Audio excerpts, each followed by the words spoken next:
शन्नो मित्रशं वरुणः शन्नो भवत्वर्यमा शन्न इन्द्रो बृहस्पतिः शन्नो विष्णुरुक्रमः नमो ब्रह्मणे नमस्ते वायो त्वमेव प्रत्यक्षं ब्रह्मासि त्वमेव प्रत्यक्षं ब्रह्म वदिष्यामि ऋतं वदिष्यामि सत्यं वदिष्यामि तन्मामवतु तद्वक्तारमवतु अवतु माम् अवतु वक्तारम् ॐ शान्तिः शान्तिः शान्तिः हरिः ॐ वेदमनुच्याचार्योऽन्ते वासिनमनुषास्ति सत्यं वद धर्मं चर स्वाध्यायान्मा प्रमदः आचार्याय प्रियं धनमाहृत्य प्रजातन्तुं मा व्यवच्छेत्सेः सत्यान्न प्रमदितव्यं धर्मान्न प्रमदितव्यं कुशलान्न प्रमदितव्यं भूत्यैन प्रमदितव्यं स्वाध्याय प्रवचनाभ्यान्न प्रमदितव्यं देवपितृकार्याभ्यान्न प्रमदितव्यं मातृदेवो भव पितृदेवो भव आचार्यदेवो भव अतिथिदेवो भव यान्यनवद्यानि कर्माणि तानि सेवितव्यानि नो इतराणि यान्यस्माकं सुचरितानि तानि त्वयोपास्यानि नो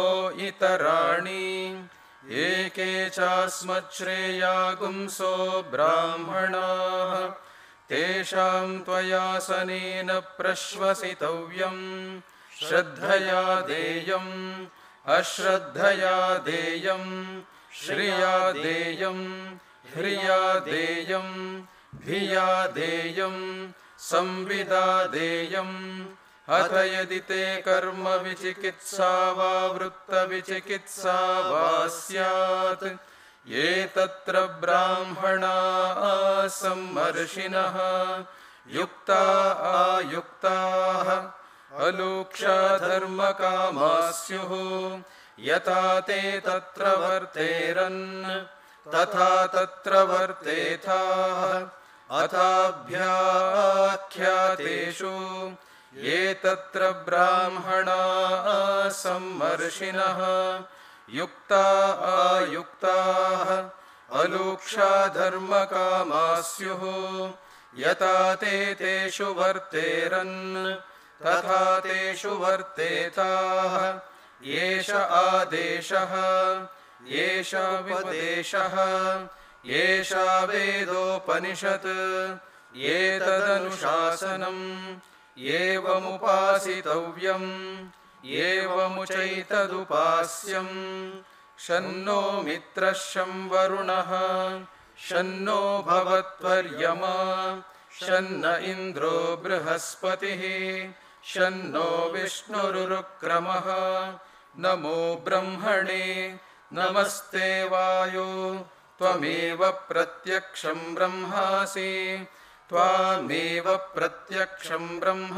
वदिष्यामि ऋतं वदिष्यामि सत्यं वदिष्यामि तन्मामवतु तद्वक्तारमवतु अवतु माम् अवतु वक्तारम् ॐ शान्तिः शान्तिः शान्तिः हरिः ॐ तत्सत् श्रीरामकृष्णार्पणमस्तु।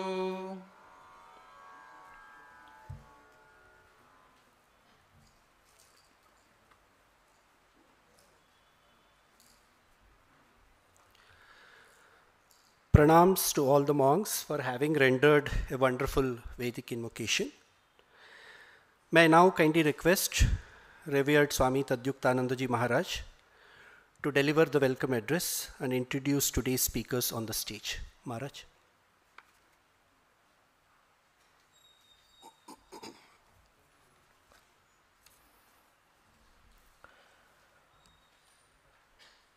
My respectful pranams to all the Swamijis,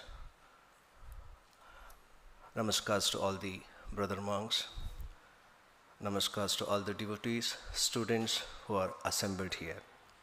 Today, we are entering the second day of National Seminar on Ideals and Activities of Ramakrishna Mutt and Ramakrishna Mission.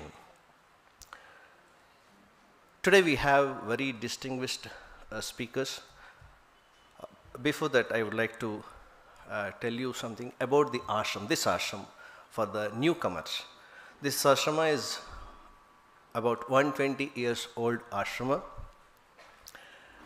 The two significant things are Holy Mother Sri Sharda Devi had come here, sanctified, and there is a stone bench on which Swami Vivekananda sat and sanctified, that is also in this ashrama. This is also almost close to our Ramakrishna mission when it started in 1897. This was started in around 1903 or 1904. This ashrama has been rendering human service from so many centuries. We are happy to present this program for the young generation. Today is mainly for the youths.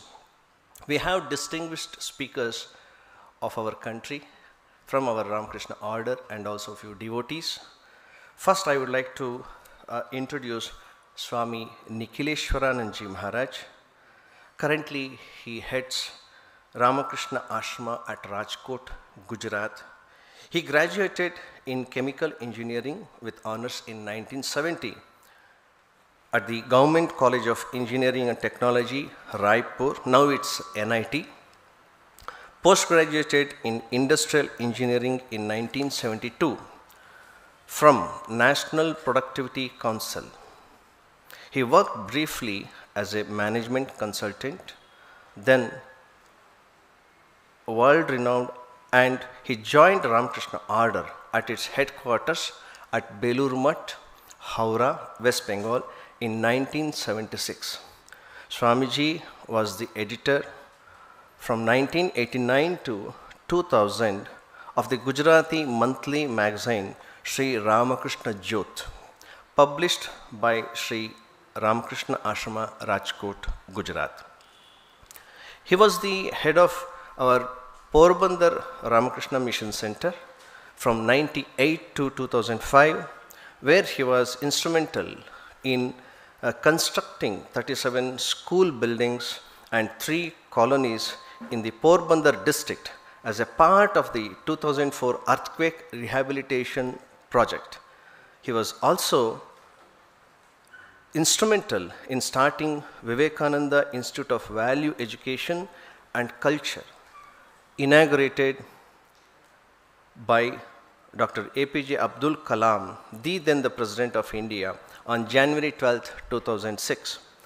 Also, he was the head of Vadodara or Baroda Center from 2005 to 2017, where he was instrumental in converting Dilaram Bungalow, the house where Swami Vivekananda stayed for a few days, which was sanctified by his stay, now converted into a befitting memorial to Swami Vivekananda. Swamiji tours extensively, preaching the universal message of Vedanta. He has given talks in industrial houses, educational institutions. He has visited hundreds of educational institutions to preach the character-building message of Swami Vivekananda. He has addressed thousands of students in India and abroad. To name few universities, at Dhaka University, Tufts University, Harvard University, and also he has traveled many countries too.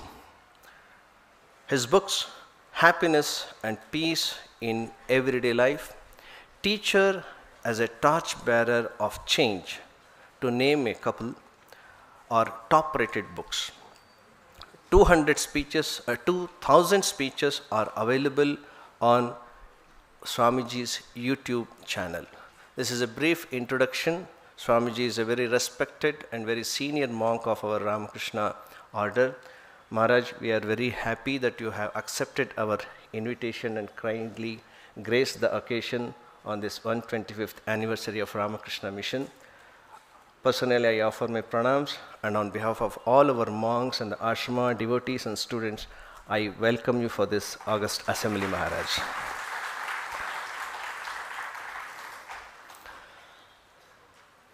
Another brother monk who is on the stage, Swami Parmashivanandaji Maharaj, joined the order at our Chennai Ramakrishna Mutt and had his sannyas diksha in 2018. Currently working at Ramakrishna Mutt Media Lab, the need of the hour. Ramakrishna Mission, a traditional 125 years old monastery which runs a media lab. For some of you it may be surprising, but it's the most needed one at the present times. He also leads the Center for Artificial Intelligence of Things and Mixed Reality at Vivekananda University, Belur Mutt, Kolkata. I offer my namaskar and welcome you for this program, Maharaj, on behalf of all our brother monks and brahmacharis, devotees and also students.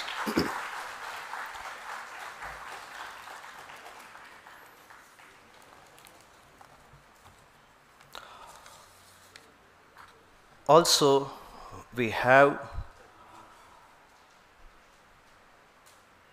before introducing the speaker, I would like to tell you, Ramakrishna Mission as it is, there is a Sharda Mission also. Ramakrishna Mission is for men's monastery. Sharda Mission is for women's. In fact, at one point of time, Swami Vivekananda had dreamt that Sharda Mission has to be started first, but somehow it didn't materialize.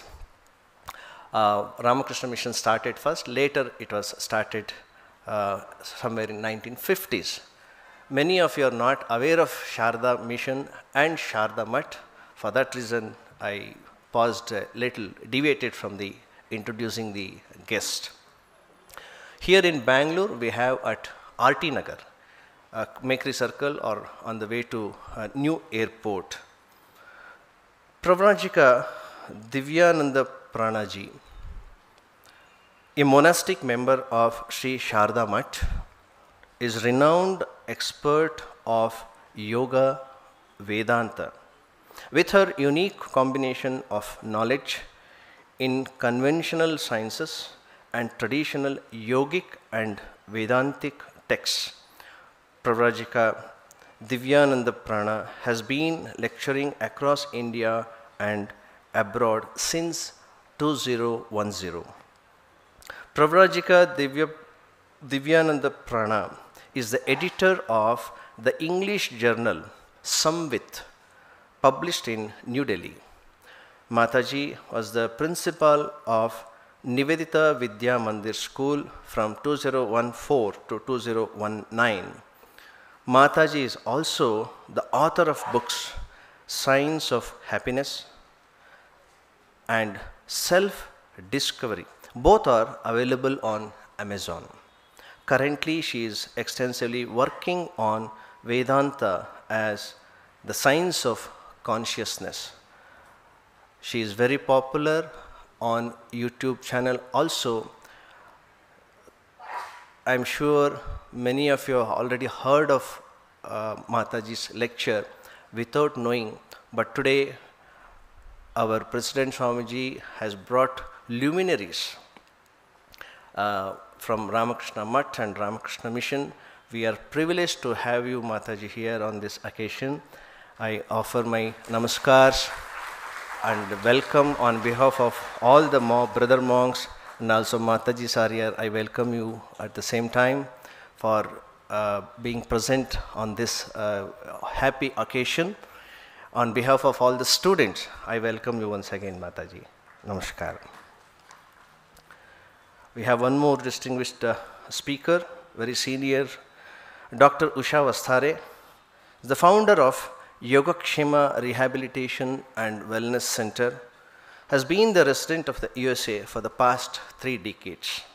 She completed her BSc with a gold medal and her MSc with a rank from Bangalore University and obtained her PhD from Mysore University in 1981.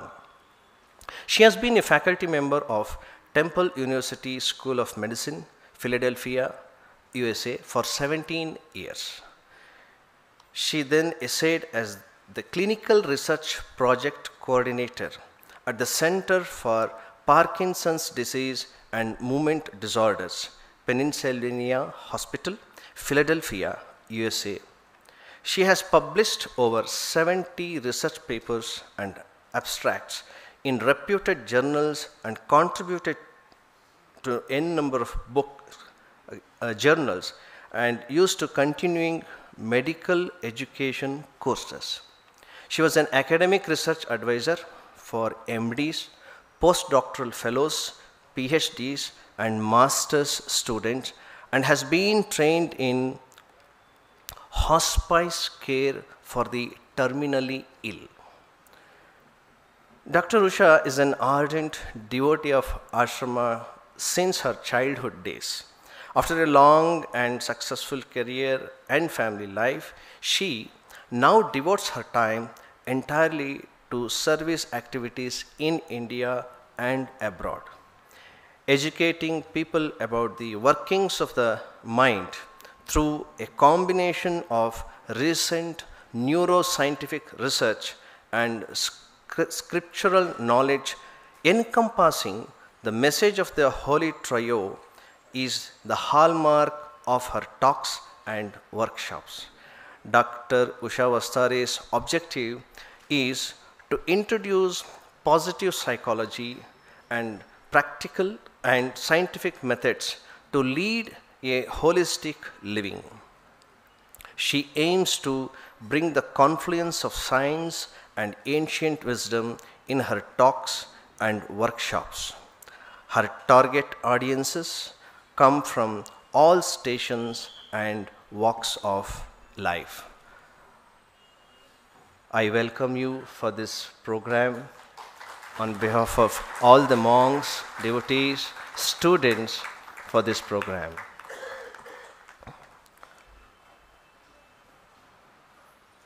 Swami Divyakrupanandaji Maharaj, who will be in the next session, joined the Ramakrishna order at Pune and had its sannyas diksha in 2012. He has served in Pune, Vadodara, Mayavati, and Kolkata Advait Ashramas. He is the editor of Vedanta Kesari English monthly publication of the order, which gets released from our Chennai Mat. He is also the spiritual mentor at Vivekananda Study Circle at IIT Madras. Maharaj, thanks for accepting our invitation and being the part of this program. I welcome you for this program on behalf of myself and all the monks and students who have assembled here. With this, I got a privilege of introducing briefly about our chief guests and the speakers. I hope all of you will be benefited immensely taking very beautiful and inspiring thoughts which emanating from the talks through this Ramakrishna Branch Center of Basavanagudi, Bangalore. I welcome you all being the part of this program. I would like to tell you, you have got a very noble opportunity, and keep your minds open for new thoughts, invigorating thoughts, and which will change your thinking pattern and lifestyle. I am sure you will acknowledge this after the program. On behalf of Ashrama, I welcome you all for this program. Jai Ramakrishna.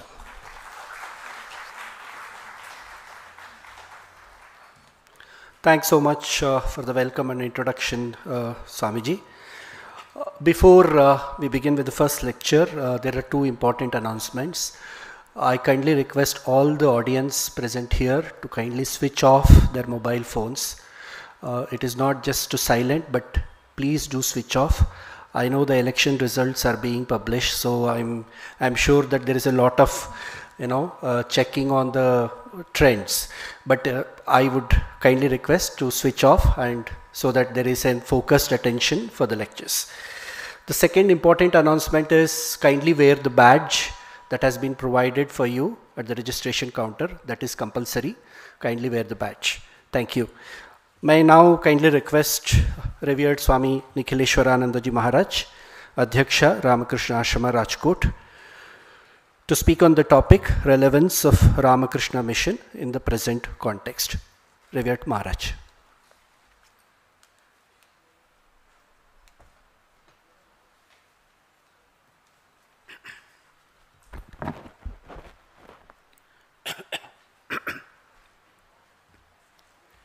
Om Sthapakaya cha dharmasya sarvadharma swarupine avatara varishtaya Ramakrishnaya te namaha Jananim Sharadam Devim Ramakrishnam Jagadgurum Padapadme Tayo Shritva Pranamami Muhurmuhu Namashri Yatirajaya Vivekananda Suraye Satchit Sukha Swarupaya Swamine Tapaharine.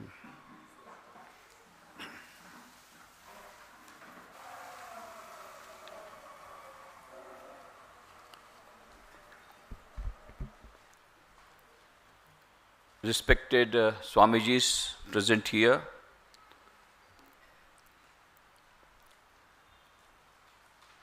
respected Matajis of Sardamath, respected devotees, dear friends. At the outset, I am thankful to Swami Nikhileshwaranandaji Maharaj for giving me this opportunity of being a part of this 125th anniversary of Ramakrishna Mission and this national seminar organized by the Bangalore Ashrama. It is always a privilege and pleasure to visit this mutt, because this has been sanctified by the holy visits of Holy Mother Sharda Devi, Divot Shashi Maharaj, Yatishwaranji Maharaj, and lately Swami Harshanandji and others. So many senior monks have lived here, and here is the Holy Mother's rock. So when Nikhileshwaranandaji Maharaj told me that you have to come, I immediately accepted this invitation, because it is for my benefit that I accepted that invitation. It will be a pleasure and privilege for me. So I am thankful to you, Maharaj. The subject that has been given is relevance of Ramakrishna mission in the present context. I will come to the topic little later. First of all, let us know what is Ramakrishna mission. Ramakrishna mission is the mission started by Swami Vivekananda in the name of his Guru to carry out his vision and his mission. He established this organization. In fact, he was in two minds whether to start an organization or not. When he was in America, once he told an American lady, an old lady, that in America I had one of the greatest temptations of my life. And the lady jokingly asked, "May I know, Swamiji, who is she?" The Swamiji replied, "Oh, it is not a woman. It is the power of organization." So when in 1897 Swami Vivekananda came back to India, he started this Ramakrishna mission on 1st May 1897, and that is why all over the world we are celebrating the 125th anniversary. But what was the purpose of starting this Ramakrishna mission? We get this inkling, the genesis of Ramakrishna mission, the vision of Swami Vivekananda, the cause why he started in a very, very important letter. One of the most inspiring and important, Swami Vivekananda has written many inspiring letters, but one of the most inspiring letters that he wrote was to Miss Mary Hell from Almora, 9th July 1897, where he says, Mary, I had to talk a lot about myself because I owed that to you. Now I feel my task is done. At the most 3 or 4 years of life is left behind. I never wanted earthly enjoyments. I have lost all wish for my salvation. I must see my machine. I must see my machine in strong working order, and knowing for sure that I have put in a lever for the good of humanity, which no power can yet drive back, at least in India, I will sleep without caring what will be next. And may I be born again and again and suffer thousands of miseries so that I may worship the only God that exists, the only God that I believe in, the sum total of all souls, and above all, my God the wicked, my God the miserable, my God the poor of all races, of all species, is the special object of my worship. This is the purpose for which Swami Vivekananda started this machine. Ramakrishna mission, he is telling, is a machine for the good of humanity, which no power can drive back. And then I will sleep, but he says, I will be born again and again. And I want to be born again and again and suffer millions of miseries. Why? To worship the Lord present in the poor, in the diseased, in the less privileged. And he says the word among the wicked. My God, the wicked. I don't know in the history any saint has used this word for a wicked person. My God, the wicked. So that is the purpose for which Swami Vivekananda started. Keeping this mission in mind, we have to remember what is the purpose for which Ramakrishna has been started. Apart from all the activities are being done, the purpose for which Swami Vivekananda lived and wanted to be born was to serve God in the form of human beings. He told Eric Hammond in England, it may be that I shall find it good to get outside of this body, to cast it off like a disused garment, but I shall not cease to work. I shall inspire men everywhere until the world shall know that it is one with God. So the relevance of Ramakrishna mission, because Ramakrishna mission is the channel through which Swami Vivekananda is working. Swami Vivekananda is still there. He is in a subtle form. He told, I will give up this body, but I shall not cease to work. He is still working. In a subtle form he is there. And he is working through various channels. And the most important channel is Ramakrishna mission. And that is why Ramakrishna will continue to be relevant as long as there is a single soul on this earth who is not become one with God, who is not manifested divinity. What is the purpose? What is his main message? Compiled in the 9 volumes of complete works, very difficult to fathom, because to find out the mission of find out the relevance of Ramakrishna mission is nothing less than finding out the relevance of Swami Vivekananda. Because the mission of Ramakrishna mission is the mission of Swami Vivekananda. And Swami Vivekananda wrote to Sister Nivedita, my ideal indeed can be put into a few brief words. that is to preach unto mankind their divinity within and how to make it manifest in every moment of their life. Two things: how to manifest the divinity, to preach unto mankind their divinity within, more importantly, and how to make it manifest in every moment of life, not by going to the caves, not by going to the temples, in every moment of life, wherever you are, whatever you are doing, remaining there, converting work into worship. How this divinity can be manifested, that is the special mission of Swami Vivekananda, that is the special mission of Ramakrishna mission. Swami Vivekananda was asked this question, you are taught nothing but Vedanta. He said, yes, that is true. But this philosophy of Vedanta, it was lost.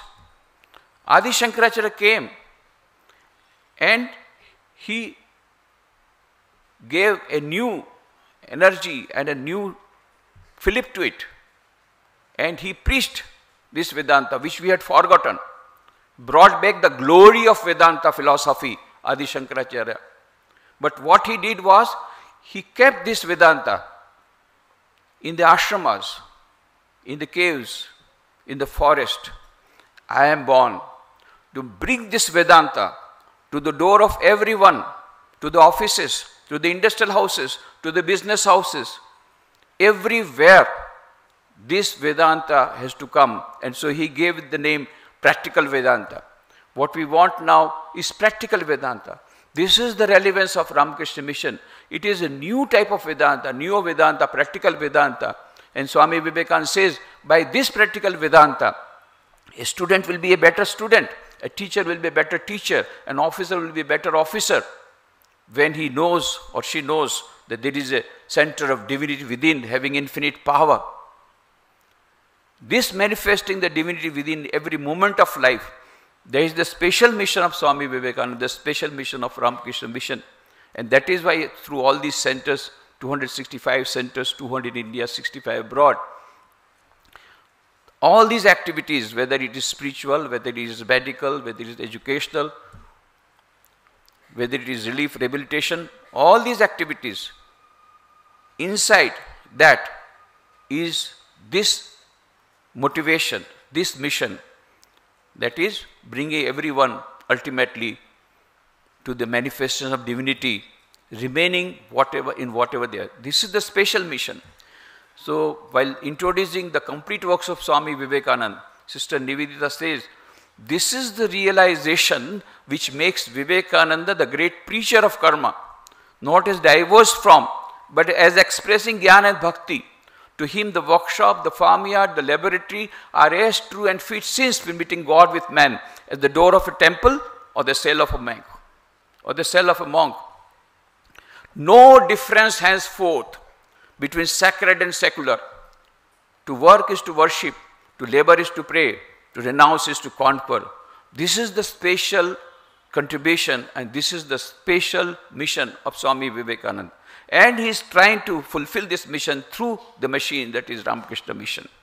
And that is why it is so relevant, because now the modern man cannot go to the forest, cannot do spiritual practices for 24 hours, cannot go to the caves, cannot leave his profession. There is a question of bread and butter. So nothing doing. We don't have to leave anything. Wherever you are, whatever work you are doing can be converted into worship. And you can manifest the divinity remaining where you are. And this great equation, he learned from his guru, Shiva Jnana Jeev Seva. As powerful as the equation of Einstein E is equal to mc square in the physical world, similar is the equation given by Swami Vivekananda, Atmano Mokshartam Jagadhitaya, which is the motto of Ramakrishna mission. By providing the word cha, he created history. So far in the history, these two departments were different. Atmano Mokshartam, Jagadhitaya.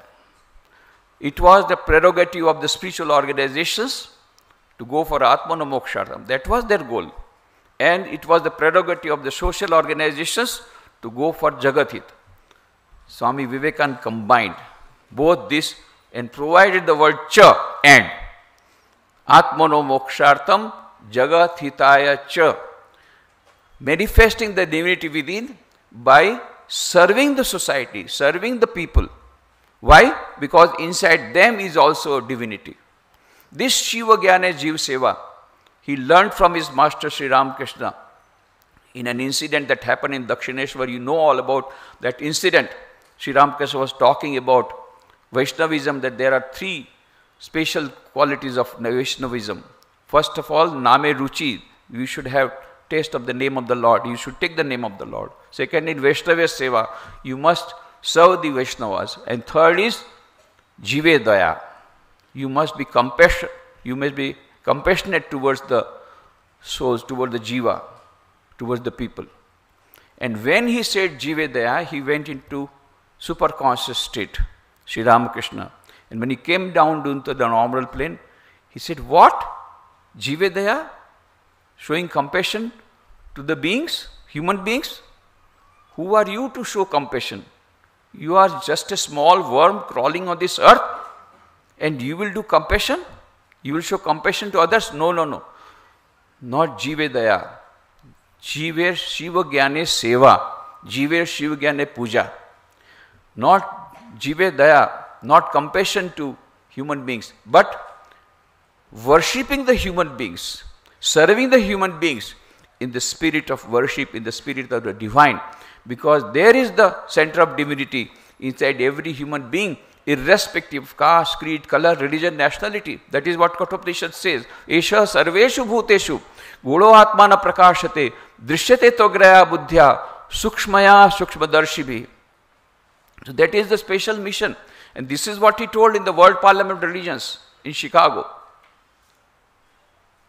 He said, he narrated the shloka from the Shvetashveta Upanishad. Shunvantu Vishve Amritasya Putra Aye Dhamani Divyani Tastuhu Vedahametam Purusham Mahantam Aditavarnam Tamasa Parastat Tameva Viditva Timritimeti Nanya Pantha Viditayanaya. I have found the ancient one who is beyond all miseries. By knowing him alone, you shall be free from all miseries. And then Swami Vivekananda said, my dear sisters and brothers of America, let me call you by this sweet name. What is that? Amritasya Putra, the children of immortal bliss. Yea, the children of immortal bliss, holy and perfect beings. Yea, divinities are not sinners. It is a sin to call a man so. It is a standing label on human nature. Come up, all lions, and shake off the delusion that you are sheep. Your souls immortal, spirits free, blessed and eternal. Ye are not matter, ye are not bodies. Matter is a servant, not ye the servant of matter. And he narrated a story, very well-known story from the Vedanta, and it was very popular. Many students are here, so I will tell that story. One lion was going along the forest, and the lion saw a flock of sheep is going. So in order to cross that flock of sheep, lion jumped. The lioness jumped. The lioness was at the time pregnant, and she was carrying a cub in her womb. So when she jumped, the small lion cub fell into the group of the sheep. Now the lioness went to the other side, and then after some time she died. And this small cub, this small lion, started weeping. Why? Because it had lost its mother. So the mother of the sheep became compassionate, started taking care of the small cub. The small lion started going along with the sheep and eating grass along with the sheep and bleating like bah, bah, bah, like the sheep. It's going on. After a long time, another lion came, big lion. I saw at a long distance some sheep are going and they are just bleating, bah, bah, bah. At the last, there is a small lion going along with the sheep, and he's also bleating and telling, bah, bah, bah. Huh? It had never seen any lion bleating like this. So it came nearer in order to find out what it is, and seeing the big lion, all these sheep, they started bleating, bah, bah, bah, and started running. This small lion sort of started running. And then this big lion caught hold of, hey, where are you going? You are like lion like me. Why are you afraid of me? These sheep, they are afraid of me because they are sheep, I am lion. You are lion like me. Why are you afraid? The small lion started weeping, bah, bah, bah. No, no, no, I am not lion, I am sheep. Big lion said, you fool, you are a lion and you are telling you are sheep. You are lion. And the small lion started weeping more and more, bah, bah, bah. I am not lion, I am sheep. Now this big lion got annoyed, caught hold of it, dragged it near a pond. See, look at your face. Look at my face. Your face resembles mine or that of the sheep. Then the small lion said, yes, my face is like lion. Yes. So now you remember, you know you are lion. Now give up this bleating. Roar like me. And started rolling. Come to the forest. You will become king of the forest. And became king of the forest. Then Swami Vivekananda told this story. You know, this small lion was already a lion. But why it was bleating? Why it was weeping? Because it had forgotten that it was a lion. This is the story of all of us. Inside every human being, there is a center of consciousness having infinite power. The Atman having infinite power. But we have forgotten that. And so we are weeping, oh, I am under tension. What will I do in the examination? At the time of examination, I am too much under tension. What to do? Weeping, cringing. And how to go there alone? I am feeling there is so much of darkness. I can go alone. No, no, no, I will not go. I am weak, I am weak. And start weeping. Why this is happening? Because we have forgotten our true nature. So Swami Vivekananda said, my mission is telling everybody, you are divine. You are divine. Vedanta does not recognize sin, it recognizes error. And the greatest error you are making when you call yourself sinner, when you call yourself weak, when you call yourself miserable. No. Your real nature is Satchit Ananda. Infinite knowledge, infinite bliss, infinite existence. Satchit Ananda. That is your true nature. That is your birthright. Why are you being my brother? You are divine. You are divine. That is the message he was giving there in America after this Parliament of Religions. So one day, an American lady, she could not contain herself. And she said, Swami, you are trying to hypnotize us, always telling you are divine, you are divine, you are divine. Then Swamiji immediately replied, Madam, I am not trying to hypnotize you. I am trying to de-hypnotize you. Because already you are hypnotized, telling I am weak, I am weak, I am weak. But you are divine, that is the first truth. You are divine, that is the second truth. You are divine, that is the last truth. There is no truth greater than this. This is the truth of Vedanta. And this is the mission of Swami Vivekananda. That mission will go on.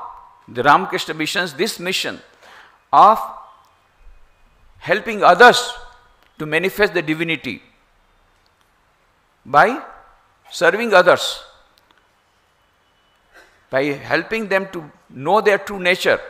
This mission will go on. And then Swami Vivekananda called his brother monks. This is the mission for which you should come. Then the brother monks said, what will happen to our Atmanomokshartam?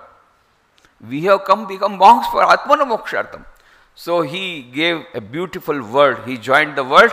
That is the equation like Einstein's equation in the physical world. And this is the equation in the spiritual world. In the history of spiritual world, great equation given by Swami Vivekananda. What is that? Atmano mokshartham jagad hitaya cha. He added the word cha.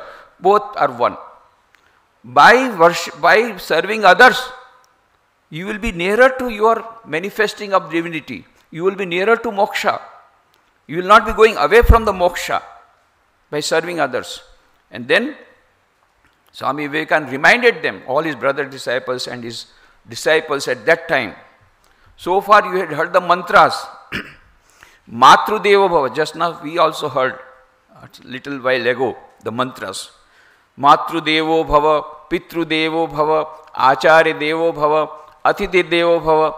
Swami Vivekananda said, I am giving some additional mantras which are more important for the present age. What is that?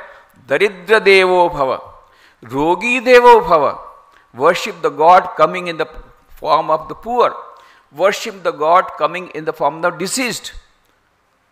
And that is how Ramakrishna Mission started all these service activities. First started when it was started in Kankhal, Haridwar, and our monks were doing the service, doing seva, bandaging and all that. And the other monks, they became very furious. What? You are not monks.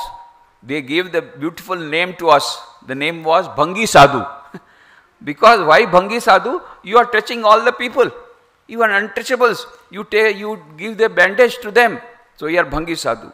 So whenever there was any Bhandara, the monks of Ramakrishna Mission will not be invited because they are Bhangi Sadhus. Afterwards, after a long time, one of their Mahantas, one of the Mahamandaleshwar, he got sick, and when he saw the type of service being done and the philosophy behind that is worshipping God in the patients, then his eyes were opened. Then he told, no, these people are doing the right thing. And now the condition is this: if there is any Bhandara in Kankhal, in Haridwar, the Bhandara will not start till the monks of Ramakrishna Mission sit in the first row, first two persons. This is the paradigm shift brought about by Swami Vivekananda in the Indian spiritual horizon. Through this mantra, the great revolutionary mantra, Atmano Mokshartham, Jagadhitaya Cha, application of the mantra given by his Guru, Shiva Jnana Jiva Seva. Worship the God in the form of poor, worship the God in the poor, in the diseased, and in the sick people. So this shift, paradigm shift that has been brought about, this will remain. All the service activities will go on. So many people are poor. 20% of the poor people are below poverty line, as they say. I don't know statistics, they go on vary. But this is true that there are millions of people who are not getting proper food, proper medical facilities. So Swami Vivekananda had told about practical Vedanta. When some gentleman had gone to meet Swami Vivekananda, and then Swami Vivekananda asked about the position at that time, condition of Punjab at that time, there was drought there. And so after some time when they came out, and then the editor of the Hitwadi, he said, Swamiji, we have wasted our time. We came to a monk, we came to a saint for learning about spiritual truths, but our time was wasted in all these things. Then Swami Vivekananda became serious and said, as long as even a single dog in my country is without food, my whole of religion is to feed that dog. This is my religion. I do not believe in a religion, Swami Vivekananda said, which cannot wipe the tears of a widow or cannot feed a hungry mouth. It is this practical Vedanta. So as long as, so what is the relevance of Ramakrishna Mission? Ramakrishna Mission is having so many hospitals for serving God in human beings, Daridra Rogi Narayan. Ramakrishna Mission has got so many schemes for serving the poor, Daridra Narayana. So much of relief work is being done. Whenever there is this disaster, we immediately start. When we had some earthquake relief, so immediately we started, within a few minutes, we started relief work there in Gujarat. And afterwards, when their rehabilitation work was there, the then Chief Minister had come. I told Chief Minister, we are not starting work because the government has told us. We have started the work because Swami Vivekananda has told us to worship God in man. That is why we are doing the relief work. And we did not accept. They wanted to give 50% of grant for construction of school buildings. 81 school buildings we constructed as a part of earthquake rehabilitation project. So I said, no, we will collect the fund from the public and construct our schools. With the result, what happened? the government had given, and government had given 50% to other people. The other people who had received 50%, their schools were not completed even within 1 year, because the grant was not released, and we completed our work in 3 months, 4 months, started giving the school. Because we are doing work because of not serving the society.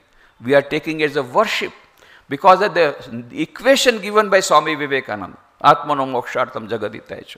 So as long as any disaster is there in the world, so long Ramakrishna Mission will continue to provide disaster relief work, will continue to have disaster relief work and rehabilitation. So long there will be relevance of Ramakrishna Mission. Today there is relevance because there is so much of poverty. We are worshipping the poor people in the form of God.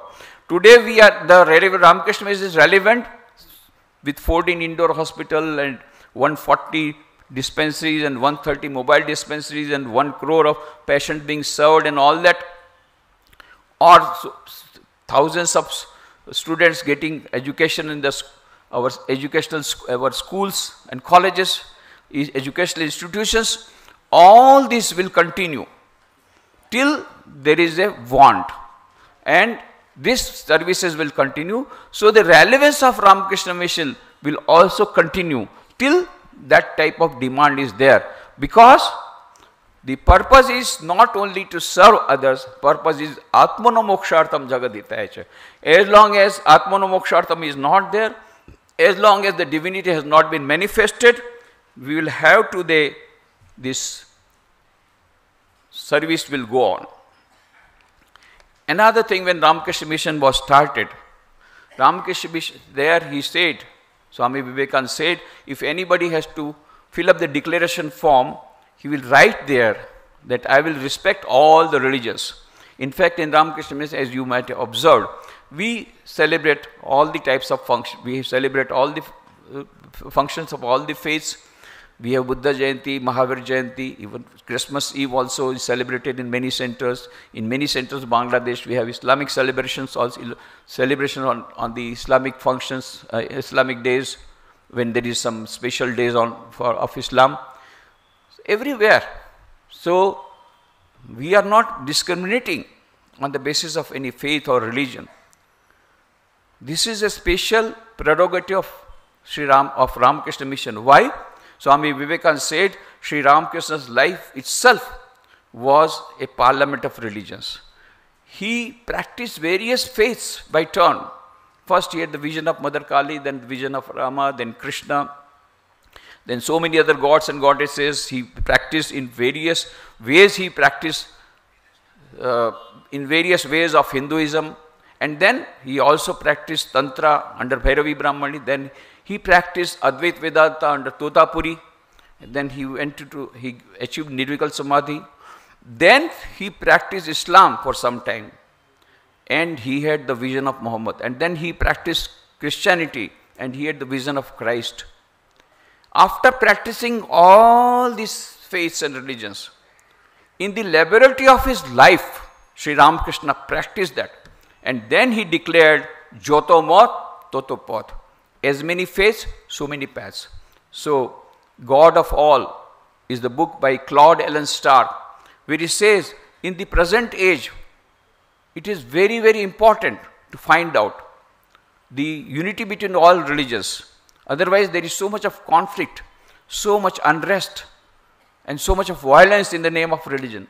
So, but the modern men will not listen if they are told that, oh, all religions are equal, all religions lead to the same goal. But if one person, in this scientific age, if one person can take up all the various forms of spiritual practices of various faiths by turn, and then prove in the laboratory of his life that, yes, I have myself practiced and I have reached one place, and the same place I reached through various paths, so I declare as many faiths, so many paths. If something like that happens, then only the scientific world will accept it. And then he adds, and fortunately, such a person was already born, and such a person has already practiced in the laboratory of his life, and such a person has already declared, based on his experiences, that yes,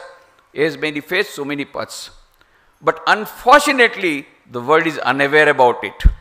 And that is why Swami Vivekananda went to the world parliament of religions. Why he was so popular? Because that is the message for the modern world was waiting for. The message based on the experience that he had experienced in his guru. He had seen that parliament religion in his guru. And so in the world parliament religions he made such a mark. He was given only 5 minutes in the introductory day on 11th September. And after that 2 minutes were lost because of the so much of clapping when he asked, when he said, sisters and brothers of America. Sisters and brothers of America, and all, said the 7,000 people stood up and clapped and clapped and clapped. 2 minutes gone. Only 3 minutes left. Within 3 minutes, only not even 500 words. Within these less than 475 words, whatever he said made a history. And there he said that sectarianism, bigotry, and its horrible descendant fanaticism have long possessed this beautiful earth.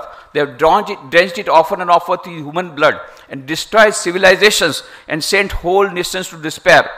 Had it not been for these horrible demons, our human society would have been far more advanced than it is now. But I fervently pray that the bell, but their time has come, and I fervently pray that the bell that tolled this morning in honor of this convention may be the death knell of all fanaticism, of all uncharitable feelings between the persons wending their way to the same goal. That is what he accepted. But we did not accept, because he told we do not accept, we do not believe in toleration.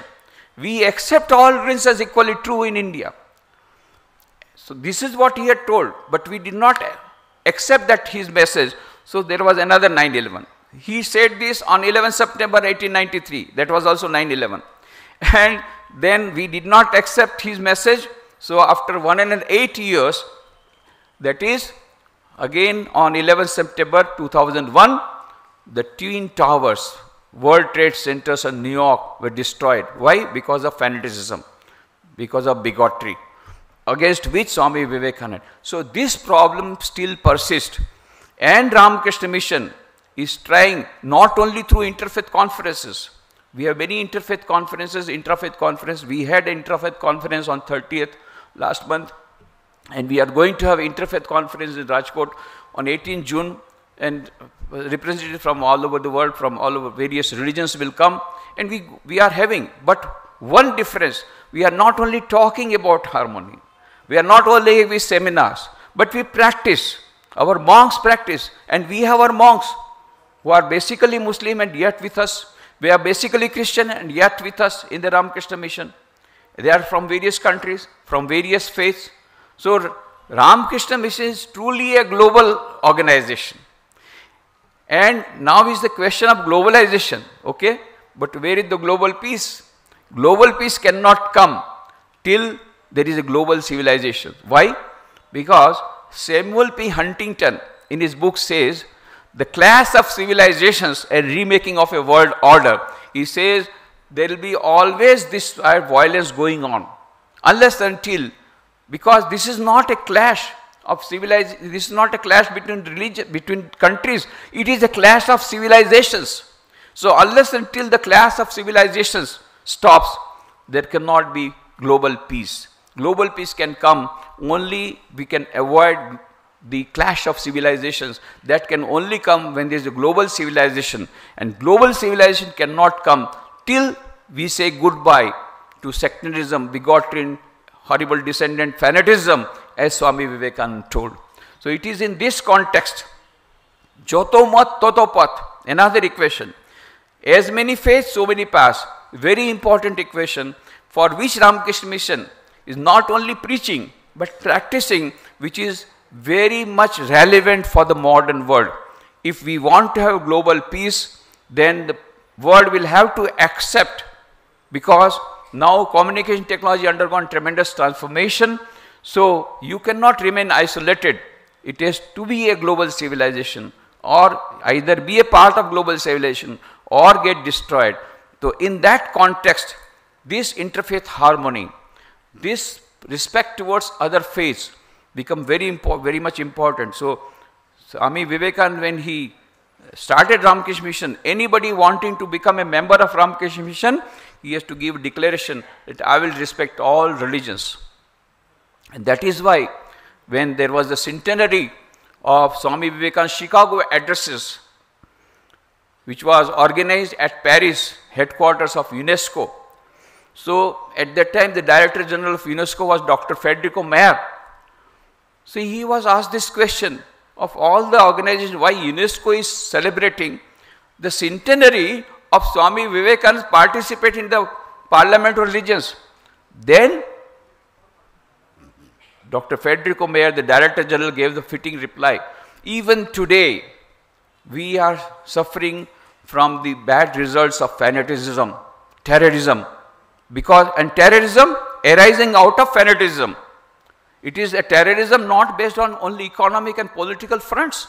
It is terrorism arising from fanaticism. Even today, about which Swami Vivekananda had warned us 100 years back. So even today, the message of Swami Vivekananda is very relevant. That is why we are celebrating in the headquarters of UNESCO in Paris. And then he said, I was indeed struck by the constitution, the similarity between the constitution that was drawn up by Swami Vivekananda in 1897 with the constitution drawn by UNESCO in 1945. What a visionary he was. In 1945, UNESCO is telling about harmony of religions. In 1945 constitution, UNESCO is talking about serving the underprivileged and breaking the barriers of caste and creed and religion. And here is Swami Vivekananda, far ahead of his time, talking about all these things. So he says, I was indeed struck by the constitution built up this one. So that is why the relevance of Ramakrishna Mission in the present scenario, whether for getting world peace or whether for bridging the gap between the have and have-nots through his principle of trusteeship management that he taught to John D. Rockefeller when he was in America. I don't have the time, my time is ending, so I don't have the time to get into all details. But Swami Vivekananda, that message of serving the poor, Atmano Mokshartam Jagadhitaya cha, Shiva Gyana Jeev Seva, Sri Ramakrishna's message of Jato Mat Tato Pat, as many ways, so many paths, all these are being broadcasted through the medium, through the channel of Ramakrishna Mission, and that is the relevance of Ramakrishna Mission, and that relevance will continue till there is one human being not yet having manifested the divinity. And last, all having tension. You ask anybody, how are you? Okay. Any problem? Oh my God, so many problems. You feed into the computer, computer will fail. All are having problem. I asked my small girl, how are you? I am having tension. Huh? Such a small girl, tension? I said, Swamiji, I am in senior KG. Last year I was in junior KG.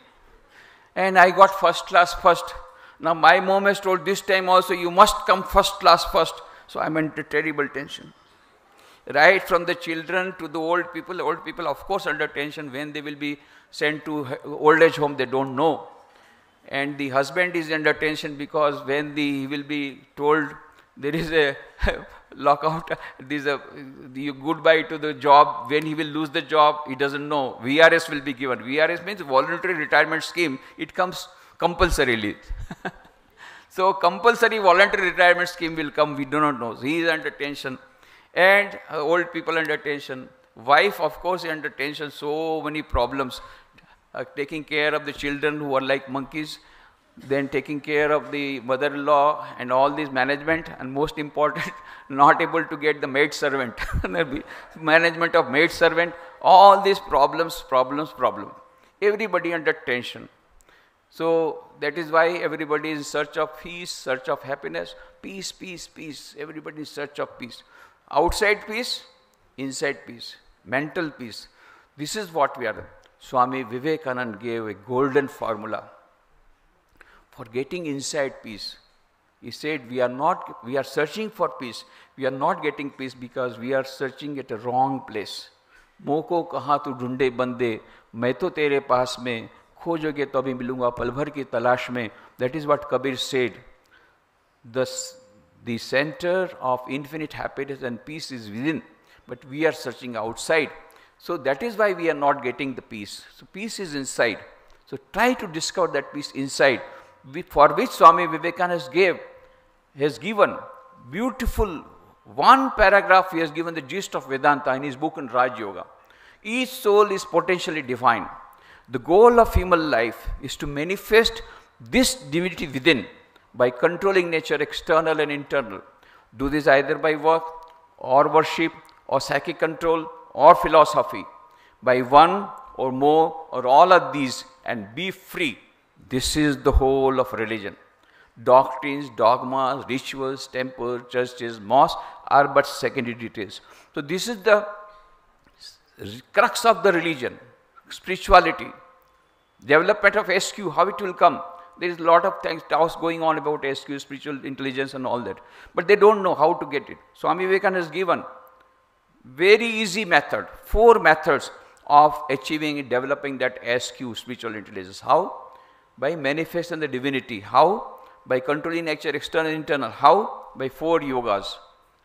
Raj Yoga, Bhakti Yoga, Gyan Yoga and Karma Yoga. Swami Vivekananda was on his breakfast table in New York and he was told that we have to have an emblem. So he said there was an envelope, old envelope, he just cut it. And on the back side there was plain.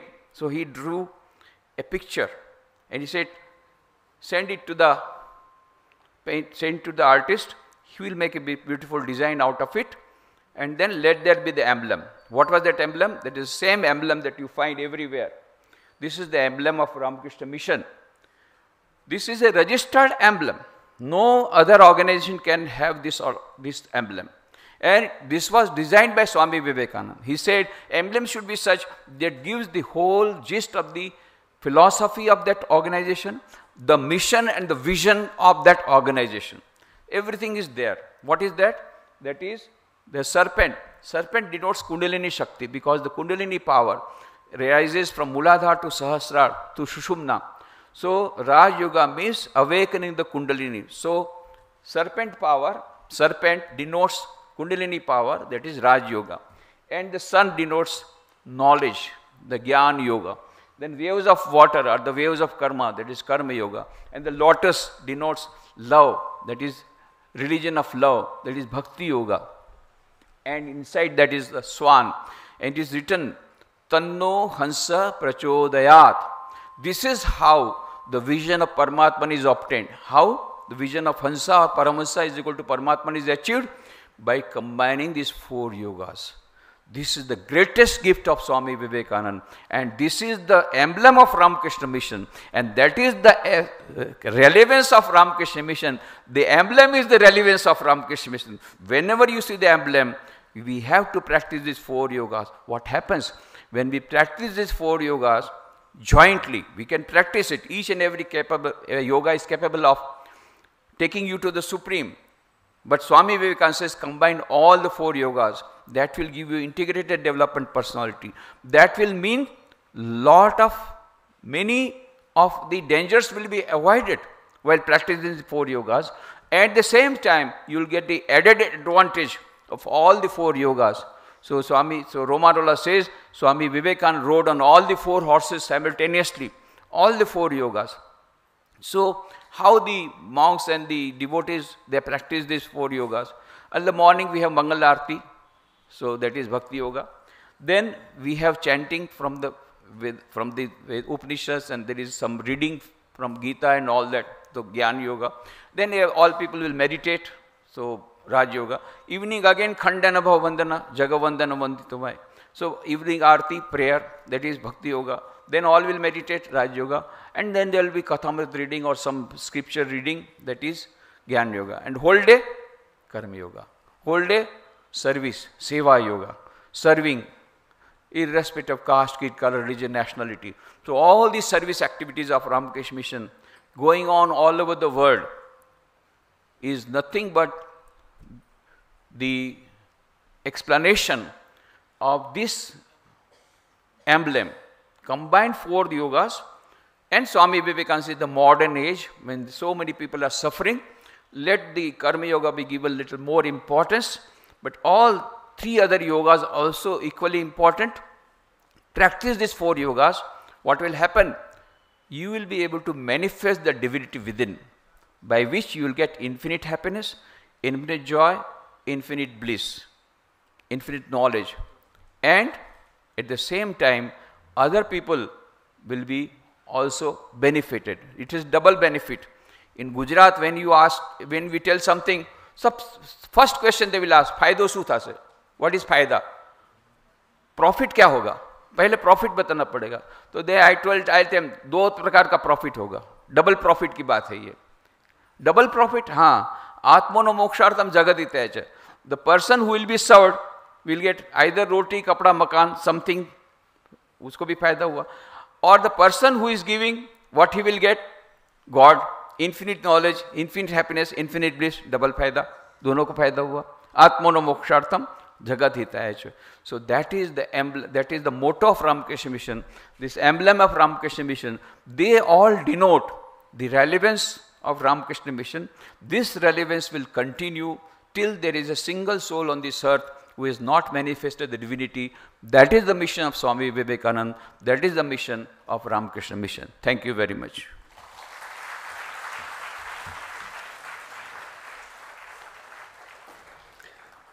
Thanks, Maharaj, for the wonderful exposition on the relevance of Ramakrishna Math and mission in the present context. Maharaj can take a couple of questions. If there are any questions from the audience, you may want to kindly ask. Volunteers will hand over the mic.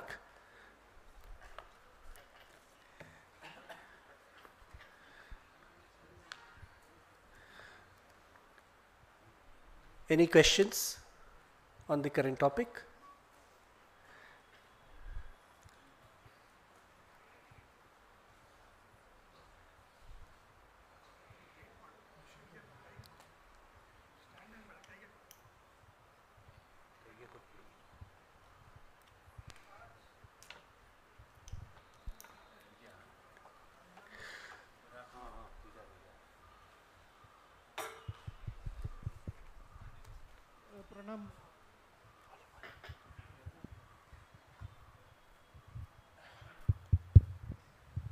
Pranam Maharaj, I'm Raghu here. I am a disaster management professional because RK Mission is doing a lot of mission during disasters. I am part of it. I am grateful to our RK Mission.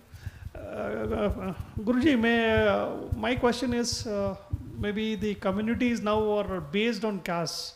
So that is what is really killing the what you call the society and this one. I think so this caste and creed, what RK Mission is doing, maybe that should be still more practiced, and I think so your RK Mission's involvement should be more on that. Thank you. This problem was solved by Holy Mother Sharda Devi in Bangalore. This problem of caste was solved by Holy Mother Sharda Devi in Bangalore. So what happened is when Mother Sharda Devi was here in Bangalore, all the devotees used to come. And there was a boy who was untouchable. He also used to come.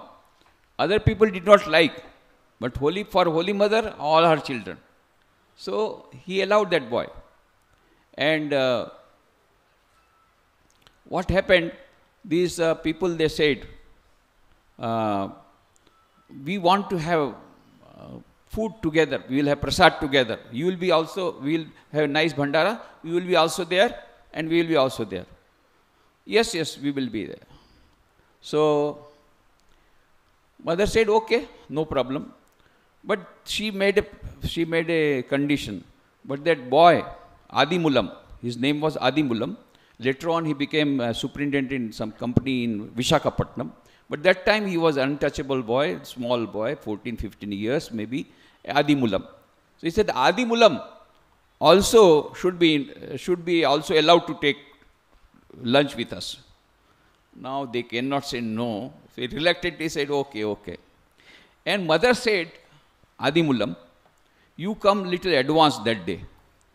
So Adi Mulam came in advance and all people were sitting. Mother told Adi Mulam to serve all the devotees. Now devotees cannot get up also. And all their caste was gone. Their caste gone in Bangalore. So Swami Nirmalanandaji, Tulsi Maharaj, he announced from today in our country, the casteism, the movement for removing untouchability has been started by Holy Mother Sharda Devi. Holy Mother Sharda Devi started this movement of removing untouchability from our nation in Bangalore in 1911. Later on, 1915, Mahatma Gandhi came, and much later he started the movement of untouchability, but that is much later. First pioneer is Holy Mother Sharda Devi, and we are continuing with that. And we have to continue with that. It will take a long time, but a time will come, Holy Mother said, Sri Ramakrishna said, for devotees, there is no caste. And gradually, these differences will disappear. You know, most of the time, these castes are existing because of political reasons. It is the politicians who are dividing. Vedanta is the only force that will make them united. And that is why, what you are rightly told, what we do is, we do not try to go to solve the problem directly.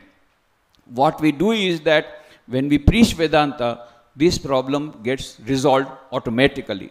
So we do it in a positive way, and that efforts are continuing, and we have to continue all these efforts in a missionary zeal. Thank you very much. One last question.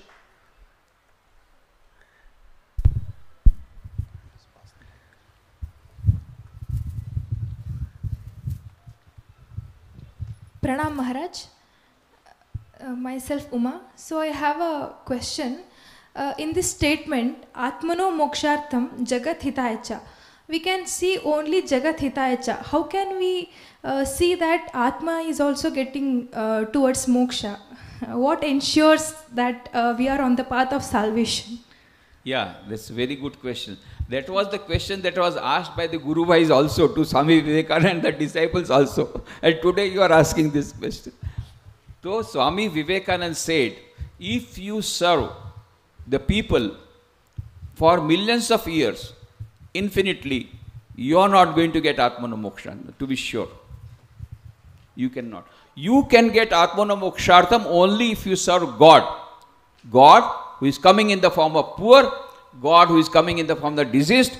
If you do not see them as God, you will not be able to get Atmana Mokshartham. So, Atmana Mokshartham Jagaditayacha does not mean by doing social service you will get Atmana Mokshartham. What you will do? So here, the service to society has to be in the form of worshipping God in human beings. If that spiritual element is there, and if you are trying to see that the divinity within, but if you are paid for, supposing you are a social worker, and you are paid for it, and then you serve those human beings, you will not get Atmana Mokshartham. You will get your salary, that's all. Your salary will be ensured, not Atmana Mokshartham. But if you try to see the divinity, that is what Swami Vivekananda ensured us. Yes, if you can try to see the Swami Turiyanandaji told, some monks were against, he said, no, I don't believe in this seva and all that. Swami Turiyanandaji told, if you can really worship if you can serve the patients, really in the spirit of service, in the spirit of worship, within 3 days you will get God realization. But we are not to that level. Whenever we are serving, we are seeing human beings in them. But we go on trying to see the divinity within. Again forgetting that it is the divinity, it is not humanity only, we are trying to serve divinity. Again and again reminding, then only it will happen. Okay?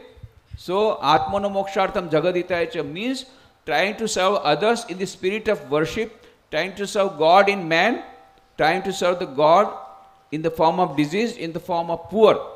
and not only service in the spirit of social worker. Then you will get Atmano Mokshartham. Otherwise, only salary. Dhanyavad Maharaj.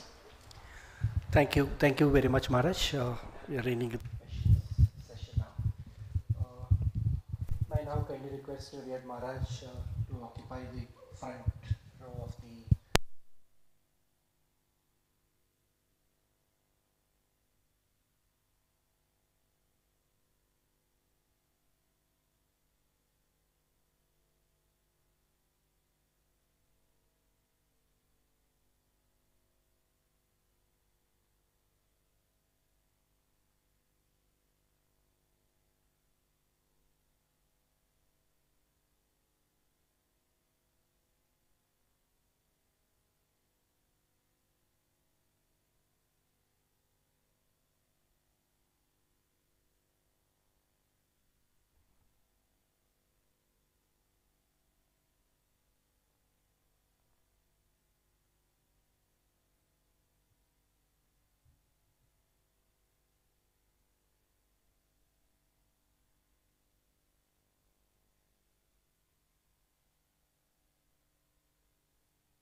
been connecting together and also disassociating us. So as with any innovation, time and again, we find a duel between dual forces. Enter human race, with one community or one group favoring the innovation while the other disapproving it. Even in this generative AI or the ChatGPT, we see the same thing. So what about the tech adoption for the non-profits or spiritual organizations? For the last many years, actually, if you take a look at the graph, we have always been in the late majority, or the 34%, or sometimes even in laggards. So technology, we see it as kind of an alien, because our spirituality and service comes first. But now, with the advent of all this, that's supposed to change. So knowledge in the hands of profit corporations. So in the magazine called New Scientist, which is released in UK, a famous AI a specialist who has written this book called AI, A Guide for Thinking Humans. So she in her interview mentions that artificial intelligence should not remain only in the hands of for-profit corporations. Slowly, research institutions, educational institutions, non-profits, governmental agencies, all should take a look at it so that we get a transparent and more reliable AI. So because non-profits and all these institutions do not have any hidden motives or bias. So that's why there has been a necessity of the research labs at Ramakrishna Matan Mission. So at Ramakrishna Mat Chennai, we have a lab called Ramakrishna Mat Media Lab, which has a multidisciplinary approach. It was initially set up. Later this year, at Ramakrishna Mission Vivekananda University at Calcutta, we have also set up a lab for AI, Internet of Things, and mixed reality, which we call the virtual reality and the augmented reality. So here, the team is empowered to carry more applied research. It is not like research for research sake. So it is research for the mission's sake, both for our own organization needs and also for the society. So what we do here is we create some digital prototypes which are beneficial for the society. Then we engage in challenges or hackathons where a proof of concept is required so that we can validate and refine these prototypes. Further, an attempt is also done to collaborate with industrial partners, because first is we are a service organization. We cannot do everything on our own. So we have to have collaboration with industry partners and other research institutions so as to transform these prototypes into real world solutions. So protecting humanity's greatest assets. So who are the humanity's greatest assets? Swami Ranganathanji Maharaj, the 13th president of Ramakrishna Matan Mission, mentions in one of his lectures, in today's modern world, children are the humanity's greatest assets. Emotional well-being of children or youth is very much important nowadays, especially with the advent of social media and also a lot of immense competition because of the academics, the modern education systems, which are more exam-centric. So life skills have to be taught to enable them to have the mental strength to boldly face the real difficulties of the world. So eventually, they themselves would master the art of becoming and being a human. So Maharaj in one of his books explains this in detail. So during COVID time, actually we developed a simple prototype app for rural children, utilizing modern scientific technologies, but coupled with traditional ancient Eastern solutions with yoga and meditation. For example, this is the app which we have developed. So this is called VMindy app, which protects the emotional well-being of young minds during COVID-19 lockdown. So this is a little bit technical app, but to say it in plain words, it's a digital workflow to identify the emotional well-being of children through facial analysis. As they say, face is the index of the mind, we can get the emotions there. Followed by a subjective questionnaire, like a psychological questionnaire. Because you can measure it objectively, but then you need a subjective base to correlate it. So they have to fill out a questionnaire, a psychological questionnaire. Then afterwards, we try to find if there is a negative emotion index in them. If so, we follow the Eastern techniques. We don't follow a Western approach. So what we do is we empower them with integrated body-mind training techniques, the meditation and the yoga. Then finally, again, verify it using neural correlates. So we have neurosensors. We start with only EEG. So we just see if there is an improvement in the emotional well-being. So this is just a concept solution that we have developed. So this is the workflow that we have. So where you see the facial analysis and all those. In the real world setup, probably we'll need a multimodal analysis. Only facial analysis will not be enough. So we go through this approach and then we submitted, this is the example that you can see. So we participated in this quick-based international hackathon. The whole thing was developed on a low-code platform, and then we implemented it, and we participated at a hackathon at Boston, and then won a first prize of US $35,000 among many participants. But the real thing was, the judges' comments about this app was a real eye-opener for us. You can just see it, a short clip.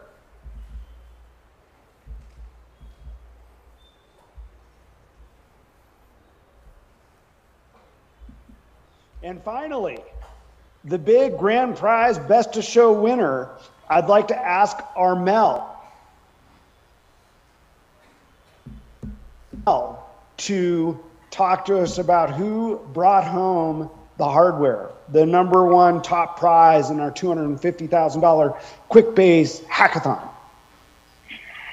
All right, I had the privilege to judge all the amazing submissions, and many times I was blown away by the creativity and the scope of the solutions.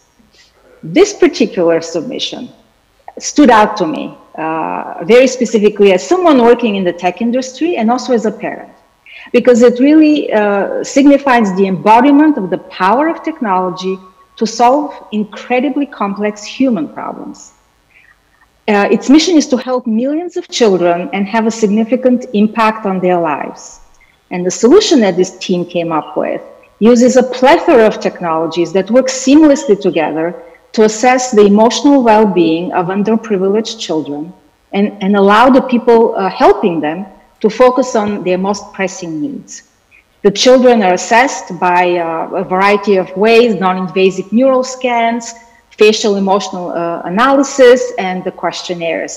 And the quick-base application provides a powerful yet simple way to collect the data, summarize it, and visualize it, which allows the coordinators working with these children to focus on those most in need and also tailor the help to each child.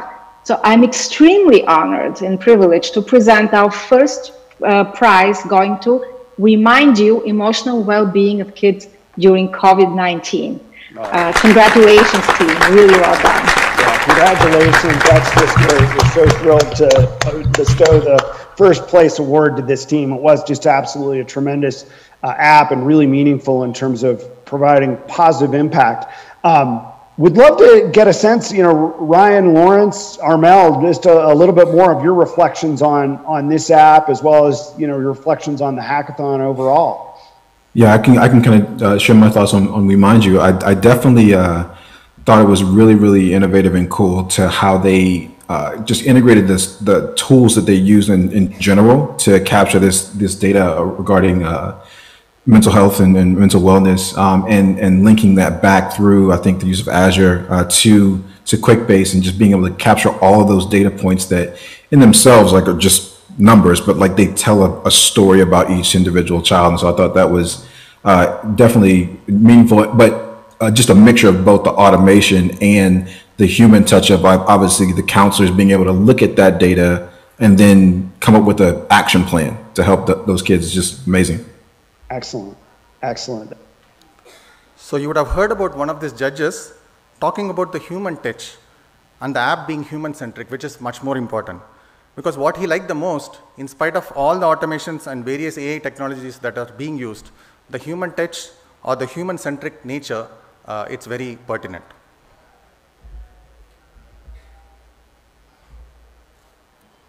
So next, we wanted to take the Remind You app accessible to more children.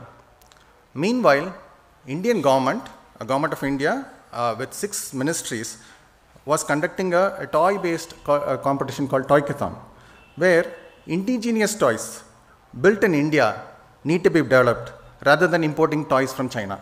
It seems that from China we have been importing $1 billion worth of toys. So they want to cut that, and they want to have indigenous toys being made. So we planned for a smart role model based toy called Naren Bhaiya or Narendra. So, and integrate some of the Remind You app features onto it. So this is basically a smart toy based on Swami Vivekananda's childhood persona, Narendra, which analyzes the emotional well-being of the children through both same facial analysis and voice analysis. The toy has a small camera which could read the facial emotions, and also empowering them by providing mind fitness trainings. just like a meditation game, and also it tells stories also. So meditation game and inspiring stories regulate the children's emotion that enable them to have the mental strength to boldly face the difficulties of the world. So again, we participated in one of these projects, a physical edition that happened in New Delhi, and in out of the box creative and logical thinking, we won the first prize. So our outreach through the kids, for the kids or youth, so you see these 3 concentric circles. So at Ramakrishna Math and Mission, we try to deliver the message of Swami Vivekananda to kids and youth through various forms of digital media, digital publications, but the most important is in person at our Math and Mission. The digital media outreach covers the maximum base. You see the concentric circle on the exterior, it covers the maximum base so that they lead them to read our publications. So that's the first thing, priority. But then there is not much depth there. So what attracts them? Okay, it further attracts them to come, it further attracts them to read our publications. That is the second one. So outreach through our publications. Then the final one is like you come to Mutt or Mission on premise, attend events such as these, discuss with monastics. So that is the final touch. So as part of the digital media outreach, apart from the general YouTube videos which we produce and all those, we kind of provide immersive experiences for them to understand Vivekananda's message at the fullest.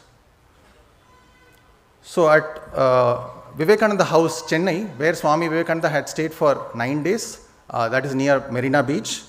So one such experience we try to implement. So that was called Tears of Vivekananda, Transformation of India.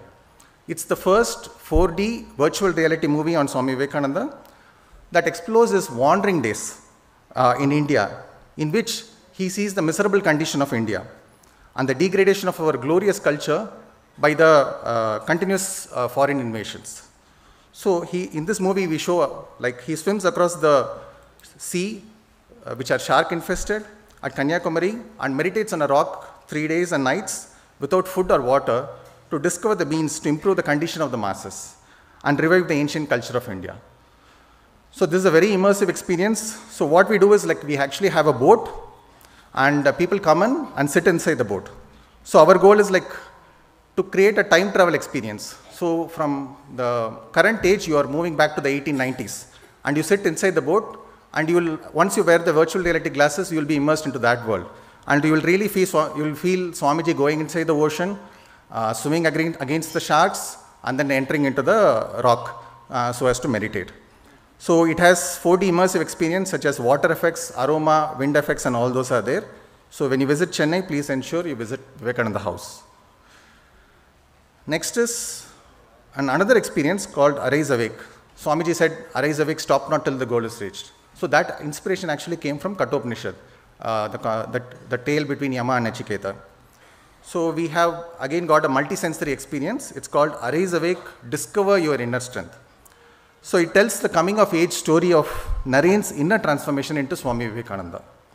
So drawing inspiration from the timeless wisdom found in Kathopanishad's tale of Yama and Nachiketa.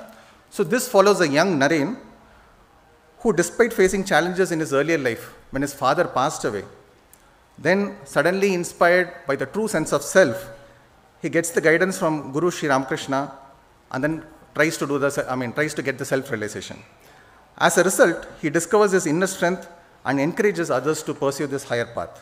So this short film is presented in a very special theatre that offers a multi-sensory experience with Dolby surround systems. So we create kind of an Yamaloka there itself. So you have the smoke effects, seat vibrations, holographic displays, lights and all those. Again, to enjoy it, you have to see it at the Illam. So now there is really a generational shift which is happening. So we are transforming from a reading generation to a reference generation. So basically we see reading end-to-end books, especially on the serious subjects, have declined among all age groups. It's not just the youngsters, but among all age groups. Reading more is good, but that doesn't mean understanding more. So to understand more, actually one refers to multiple publications on the same topic. So for projects or preparation of lectures or articles, we refer to multiple books and magazines. So because of that, there has been a strong necessity of creating a digital platform for our publications. So we call it the 3 M's, as we saw last time. in the agenda. So misinformation. So misinformation now happens across social media about Swami Vivekananda and sometimes about our order also. Then there is also misappropriation. So where they take content from our publications, especially from our print sources, which we have not digitized, and then with a lot of mistakes is presented on a third-party site. Then there is misinterpretation also. So take the actual text from our publications, but then you present it out of the context so as to spread fake news across social media. So the most popular one during September 11th, Parliament of Religions Day, I mean, this happens all the time. So it's like the voice recording of Swami Vivekananda's speech on September 11th is presented, but there is no such recording as such. Or the next one is like Swami Vivekananda plays cricket at Eden Gardens and has got 7 wickets in a cricket match. So these are all fake news, but again and again it keeps on spreading. The next one is the misappropriation. This is very interesting. When we are doing this Kathopanishad Arise Awake project, we wanted to do a bit more research on this word Shraddha. It's the word liked by Swamiji also. So we came across this one online article from sanskriti-magazine.com. So this was an excellent article where interpretations from both Shankara, Acharya Shankara and Swamiji had been given. We were just wondering, it would have been so nice if this had come in our Vedanta Kesari or Prabuddha Bharata article. Nevertheless, for referencing, we had to scroll down that page and we found in a small print, in a very small letter saying that this is from Vedanta Kesari editorial 2014. Sometimes we lock up our resources as if it's so precious that we ourselves could not find it. So that's why it's very much necessary to have our own publication platform. Then there is a misinterpretation of our publications. Tapasyanji Maharaj had written in Bhagavatam book some old English certain words which have been taken out of the context and then false information have been spread. So this is the new publication platform that we have created. On Buddha Purnima Day in Belur Math, this was launched by General Secretary Maharaj. So it's called publications.rkmm.org. You can also see on the Belur Math website. So what are the objectives? So what it empowers is, it empowers our well-wishers and our younger generation. We provide the essential books, some reference books and magazine archives of our Ramakrishna order free so that you can accurately search the information with the context. The context is more important. And then you can debunk the false information circulating in social media. So this platform is a one-stop, browsable and searchable knowledge platform. It contains all the essential books, archival books, magazine archives, even quotations of Swami Vivekananda, history of our branch centers, history of our order, and chronology of Swami Vivekananda, short biographies of monks, bhajans, and even chanting lyrics pertaining to Ramakrishna order in English and major Indian languages. Now some parts have been digitized, so more and more digital content is available, we will be uploading on that. So it is all like text searchable based interface, you can see that. It is not just a PDF you can download and keep it without reading it. So you have the essential books and the magazine archives here, and this is the interface that you have for complete works of Swami Vivekananda. And the Encyclopedia of Hinduism by Harshanji Maharaj is also brought about here. Then the quotations of Swami Vivekananda is there. And we also have support for major Indian languages with specialized fonts. We have the Unicode fonts, but more than that, by getting the specialized Unicode fonts, the interface looks very good. So we have Sanskrit 2003 for Sanskrit fonts, and for Hindi, Marathi, Bengali, Gujarati, Malayalam, and Telugu, and also Kannada. And you can read it on a notebook, tablet, or mobile interface. So this was the platform that was launched. This is the publication site. And within that, we have some mobile apps and voice apps also. So one of the interesting voice apps is like we have this Gita chanting and Shabda. Probably you would have heard about that Alexa.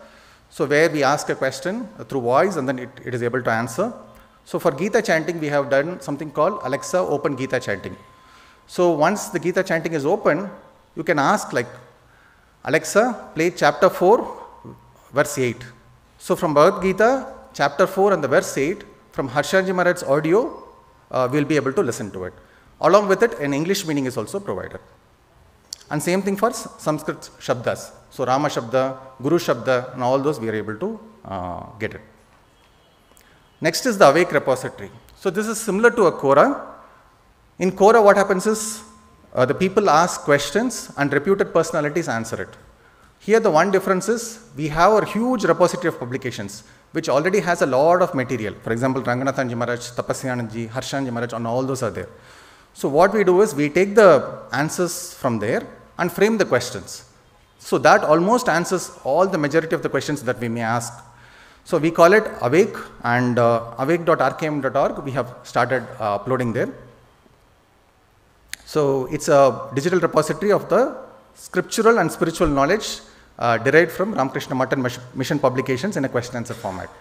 Within that Awake, we also have this fact checker. So we saw the misinformation. So in the fact checker, we kind of educate the public about factual information about Ramakrishna, Vivekananda, and Ramakrishna Math and Mission. For example, so these are the question answer interfaces. So this is the implementation. And even within the question answers, we have different level of inquirers. For example, if a kid asks the question, the answer would be slightly different. Rather than a youth or a sadhaka or a grihastha or a lady. So it all depends on who is asking the question. So the questioner's perspective is maintained.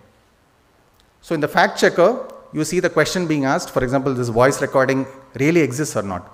So we have this fact on the left and the fake on the right. So on the fact news is mentioned and also the fake news is mentioned. So next comes the interesting part. Now why we are doing all these things? So with the advent of publication platform, this digital platform, we are creating a very curated knowledge so that it is most authentic. Because when you go to Wikipedia or other sources, it's kind of easy to read, but the problem is a lot of misinformation and bias is there. So in order to avoid that, we are building a huge repository of information in the digital publication platform. Now, with this generative AI, with the ChatGPT came into place a few months back, this has produced a wonderful effect. Of course, the one side effect is you get a lot of misinformation. On the other hand, we can also get very useful information also. So, if someone asks queries about Swami Vivekananda's life or message in the current ChatGPT platform, it gives inaccurate information. The reason is because the world's knowledge, whatever they have input up to 2021 or 2022, it is from sources like Wikipedia, which has bias and misinformation. For example, in ChatGPT, there is something called temperature, which you may not have encountered, where you can set the mode to be either creative or logical. So you have a 0 to 1 where you can set it. Suppose if we set it to creative and we ask the question, what happened to Swamiji when he swam across the ocean in Kanyakumari? Then the ChatGPT may become very creative and then may come up with a response. As Swami Vivekananda swam across the ocean, a shark was about to attack him, but Vivekananda with his bare hands killed the shark and escaped. So it could be a funny response. But with the creation of this Ramakrishna Math Mission publication platform, what we do is we take the ChatGPT model, but we remove this world's knowledge because we don't need this, because we don't have the accurate information. We feed in our curated knowledge, which have been collecting so far. And with this result, we get the actual factual information. So we call this Awake, meaning artificial intelligence awake, and we have created a proof of concept. So we still are working on it, and probably next year we plan to release it. So what are the digital projects that we are working on, the present and the future? So within our organization also we need a certain software for the website and online donations and all those, which we have been doing for a long time. But from the traditional software models, we are moving to something called SaaS model, which is a software as a service model. And this has helped maintain our things in a very easy way. Earlier, there used to be a lot of effort on the IT side to maintain this, like for example, the database and all those things. But moving to a SaaS model, this has helped quite a bit. So for example, we have been using Zoho platform for all this work. And even data visualization. So data is a big thing now. So again, we have interactive data visualization for the COVID relief and all those. So Indian government has something called data.gov.in and US government has something called data.gov. So we want to do same thing for Ramakrishna Math and Mission because we have 200 branch centers which produce a lot of data, useful data. So we want to have a platform for that also. The next thing is the archives. So we have a huge set of archives. So the objective of the archives is to create a online digital archival platform which will be private initially and some parts of it will be made public. So whatever is connected with Ramakrishna, Vivekananda, Sharada Devi, Holy Mother, and direct disciples and also the entire Ramakrishna movement, it will be catalogued and saved there. So the content would contain high quality digital versions of books, magazines, reports, photo, audio, video, artwork, newspaper clippings, letters, bulletins, and almost everything onto this platform.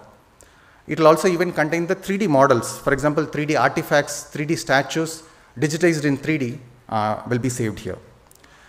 So the objective of the digital preservation for a spiritual organization is just not merely capture the historical data as a record, but rather provide context to the archival content so as to get a meaningful interpretation. For instance, when Vivekananda spoke or wrote, it would always be to a particular person or a group or on a particular occasion or situation. So recording the date, place, person and situation, it helps us understand deeply the context in which Swami Vivekananda wrote or spoke. Sometimes what Swami Vivekananda said may be less significant than how and why he said it.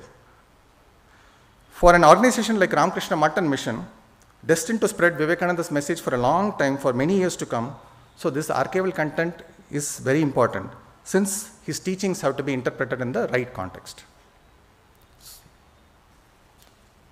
So with technology, not everything has to be very serious, so we have a bit of fun too.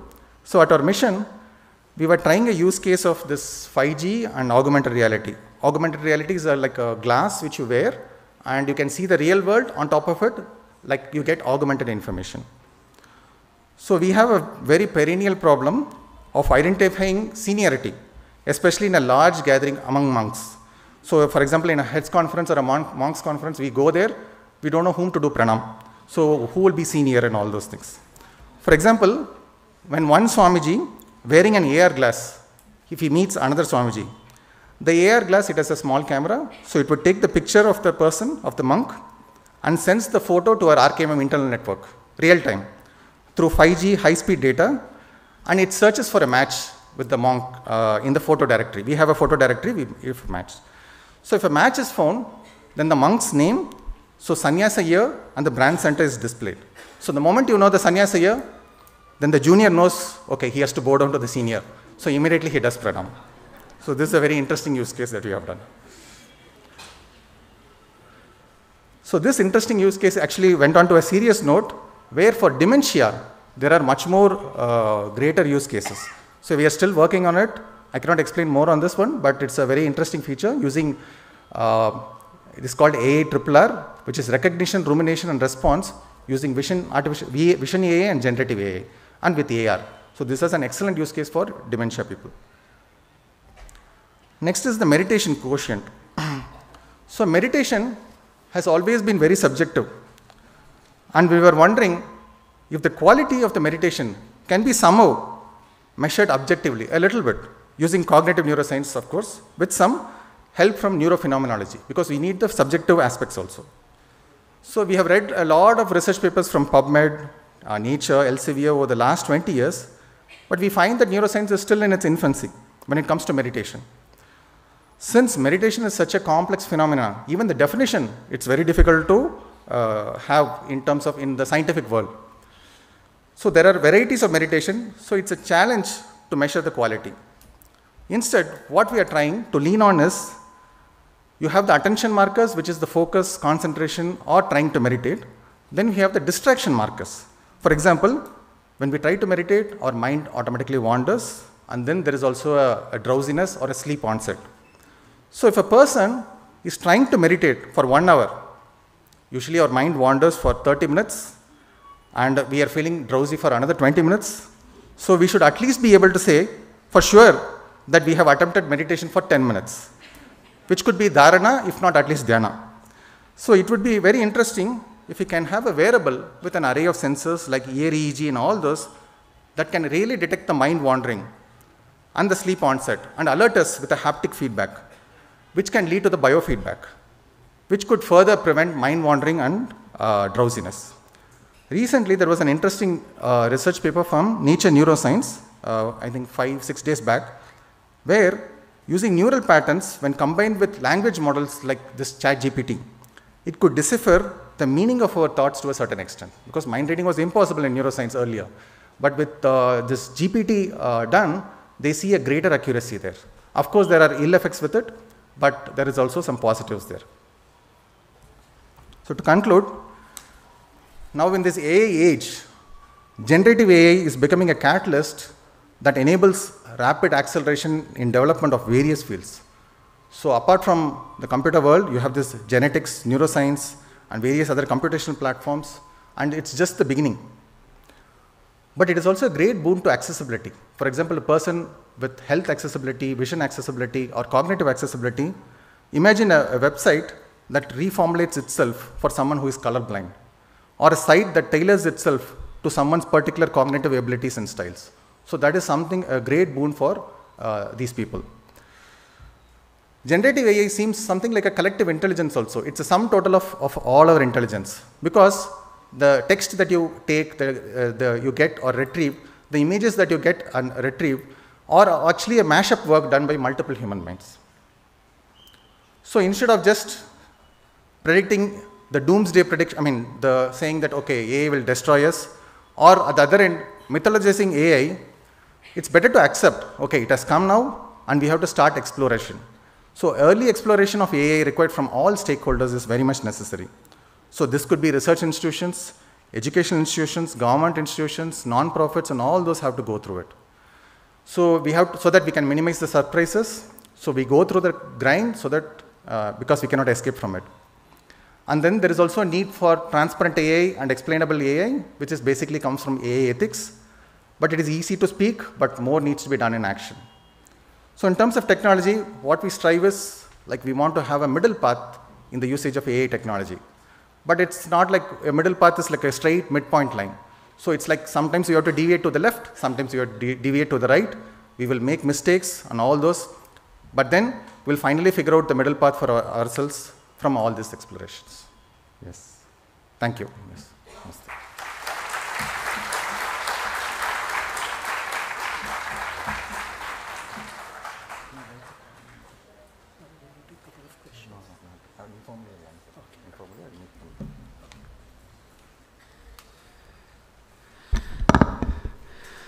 Our thanks to revered Swamiji for his wonderful insights on the topic Ramakrishna Mission in the Digital World.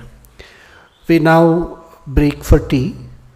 The tea and coffee arrangements have been made on the left side of the Ramakrishna Mandiram. Kindly use the two side corridors as well as the door behind you. We want everyone to be assembled back by 11:20 a.m. You have 20 minutes for tea break. 11:20 a.m. we'll be back. Thank you.